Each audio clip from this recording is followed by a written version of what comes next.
Hola chicos, bienvenidos. Esta cápsula es sobre la clase de Ciencias Naturales de la semana. Vamos a seguir repasando el OA01, ¿ya?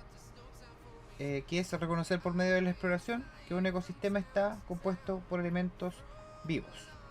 Ya, en las clases anteriores hablamos sobre los ecosistemas, ¿verdad? Hablamos de que el ecosistema tiene dos tipos de elementos que son importantes, que uno es el factor biótico, que son los animales vivos, y el otro es el factor abiótico, que son los animales sin vida, ¿verdad? También hablamos que en un ecosistema los animales se adaptan al ecosistema en el que viven. Por ejemplo, el camello en el desierto, el oso polar, ¿verdad?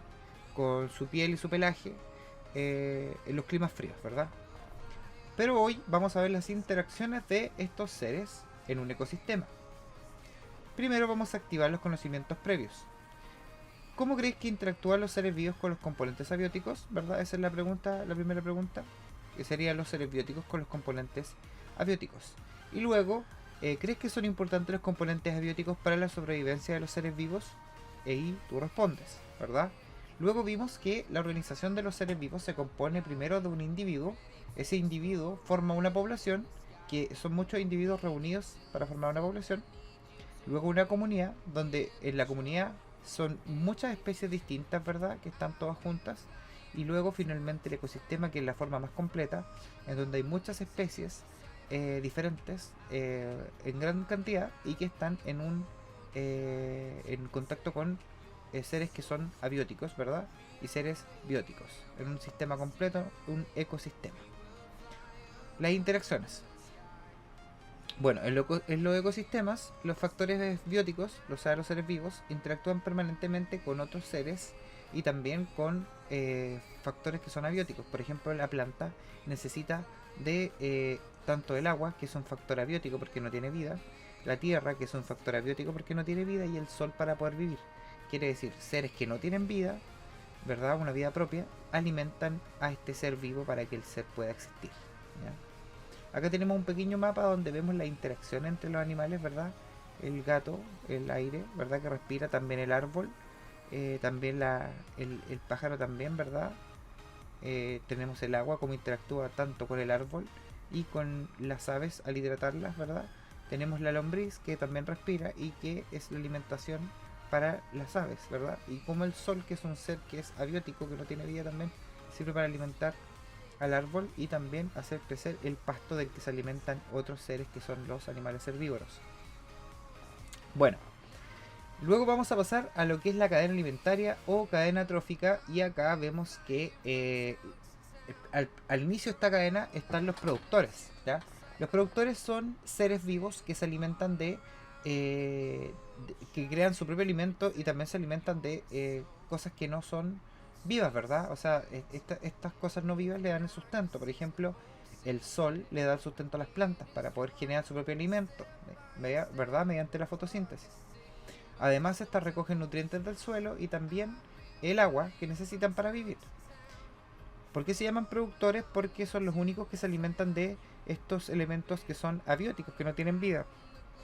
Luego viene el consumidor primario, que se alimenta de las plantas, ¿verdad? Que es el primer consumidor de otro ser vivo, porque el productor se alimenta de cosas que no son vivas, ¿verdad? En cambio, el conejo sí se alimenta de un ser vivo, ya que come plantas.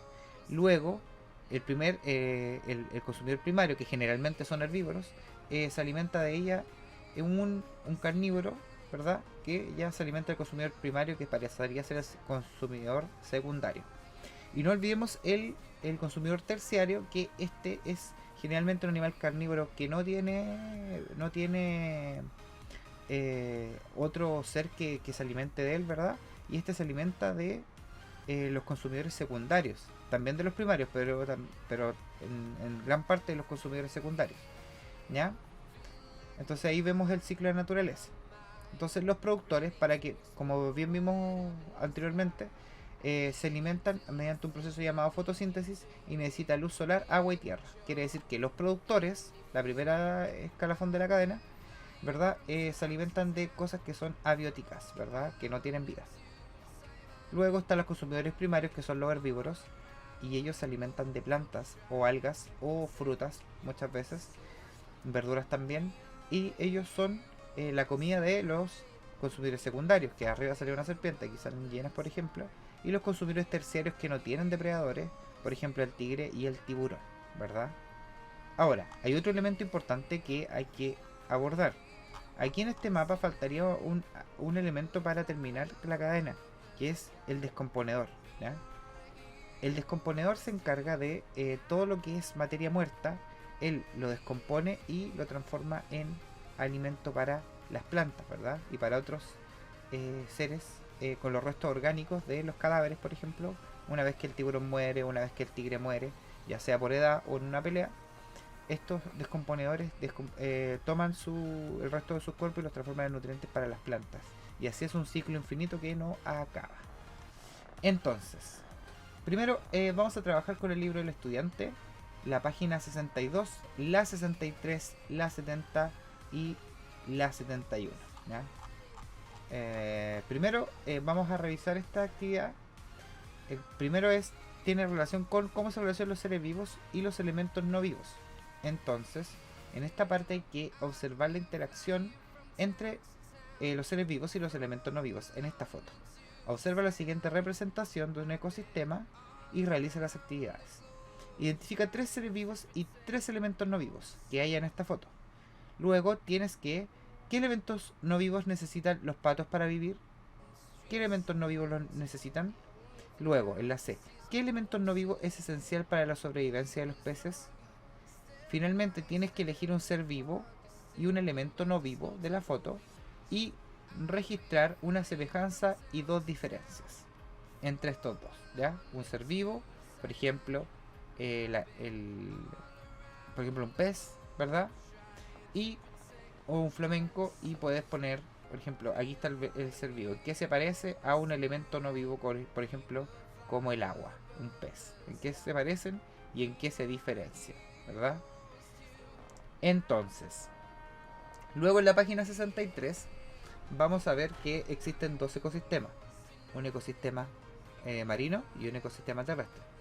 Entonces debemos elaborar una tabla y registrar los seres vivos y los elementos no vivos que hay en cada ecosistema.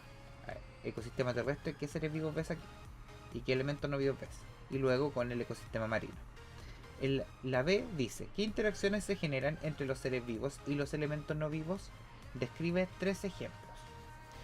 En la C dice, ¿podrían los peces vivir en ecosistema terrestre? ¿Por qué? Ahí tienes que responder tú, pensar, responder. Luego en la D dice, si en el ecosistema terrestre talaran todos los árboles, ¿qué podría suceder con los demás seres vivos? ¿Ya? Ahí respondes tú.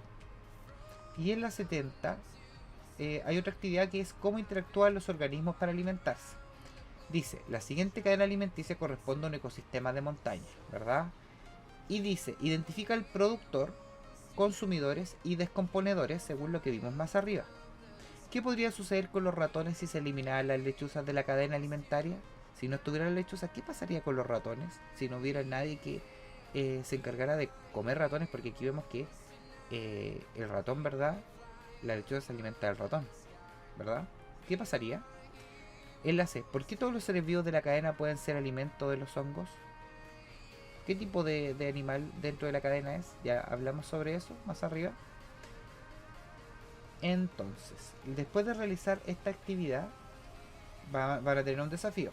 Y eso lo van a hacer revisando la página 144 del texto del estudiante relacionado con las lombrices y su comportamiento en el ecosistema. Luego van a responder estas preguntas, una vez hecho el experimento de la página 144.